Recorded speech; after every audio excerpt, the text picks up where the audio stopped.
Hello everyone, welcome back to our soil mechanics video lecture series. In our previous sessions, we explored the different types of soil water and the concept of capillarity, all dealing with how water behaves inside the pore spaces of the soil. In today's video, let us focus on the permeability measurement in laboratory, a key property that controls seepage, drainage, and stability of various geotechnical engineering structures.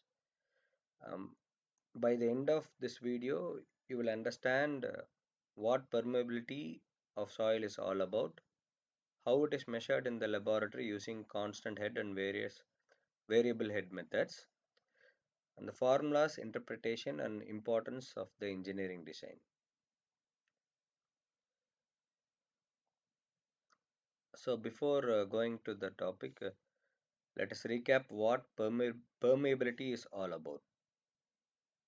As we all know, permeability is the ability of soil to allow water to flow through its pore spaces.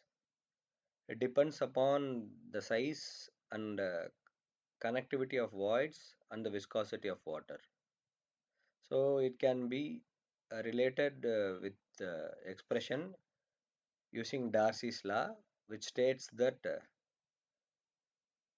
the velocity of the water inside the pore space is directly proportional to the hydraulic gradient. So the discharge can be calculated with the expression Q is equal to K into I into A, as we all know. So where Q is the rate of flow of water in meter cube per second, and K is the coefficient of permeability, and I is the critical hydraulic gradient or the head loss per length in which the water is flowing across the slope, where A is the cross sectional area of the medium which conducts the water. So the main objective of this video is to calculate the value of K, that is the coefficient of permeability, by constant head and variable head methods.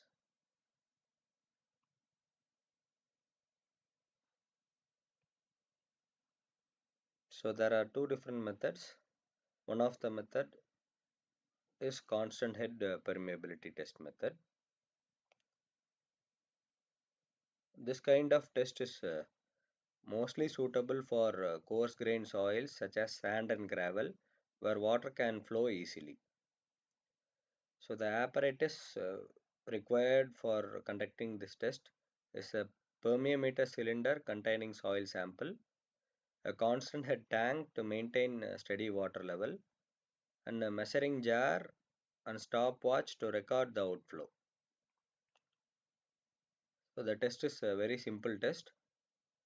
The first step is the soil sample is saturated by upward flow of water. A constant difference H is maintained between inlet and outlet. The quantity of water discharged in a particular time is collected, and the permeability is measured with the help of expression K is equal to QL by AHT, where L is the length of the soil sample in meters and A is the area of cross sectional area.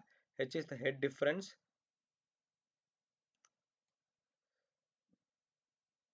in which the water level is maintained at a particular height, and Q is the volume of water which is discharged at a particular interval of time. So the observations noted in this test are: a constant flow rate is maintained, which indicates the steady state conditions, and it is usually performed for sand and gravels only.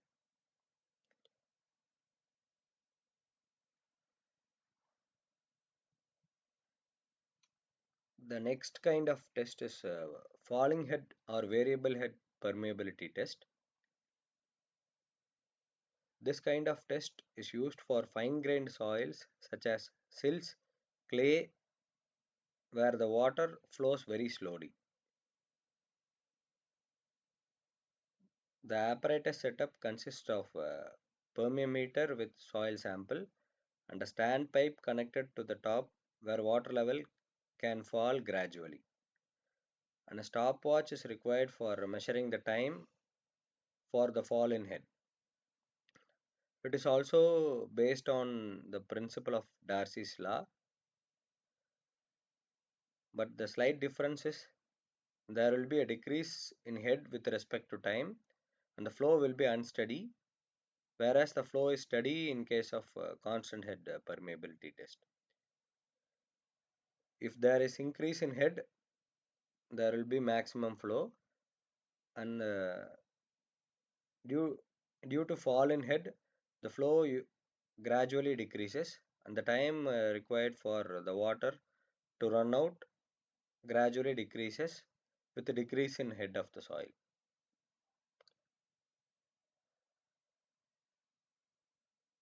So the procedure involved in conducting a variable head test is we have to saturate the soil specimen and fill the standpipe to initial head H1. Next, we have to allow the water to flow until the head drops to a certain level H2. And the time required for fall of head from H1 to H2 is noted.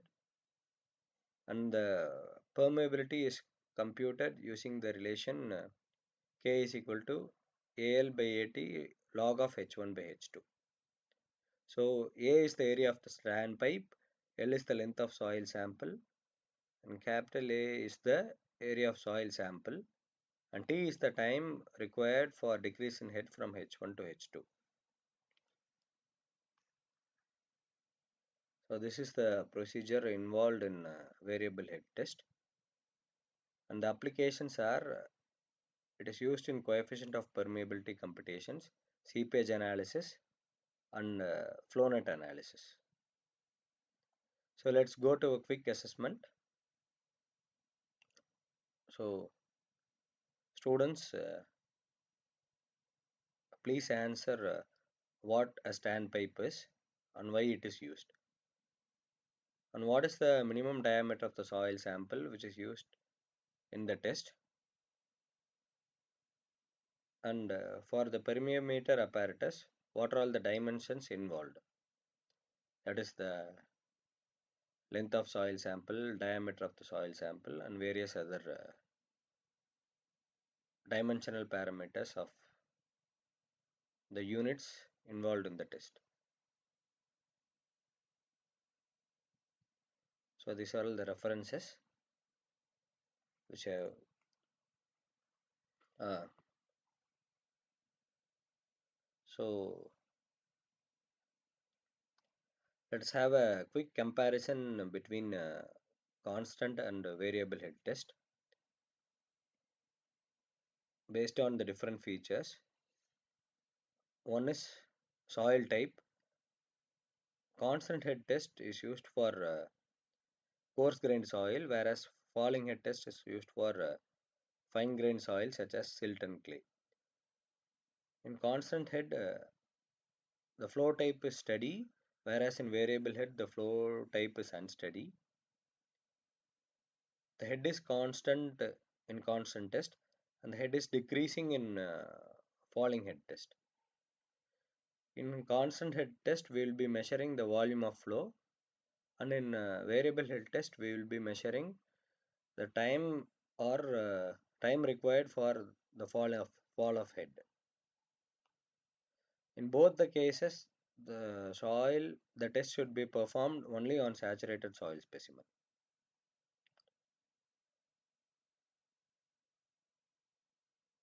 So thank you for listening to this video.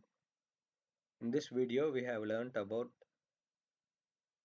permeability of soil and the Darcy's law, which is used to define the relationship between discharge gradient and area, and two different methods for testing the permeability of soil, that is constant head test and falling head test. And also we have discussed about the engineering use of the above test, that is in seepage, consolidation and drainage design of soil. Thank you everyone.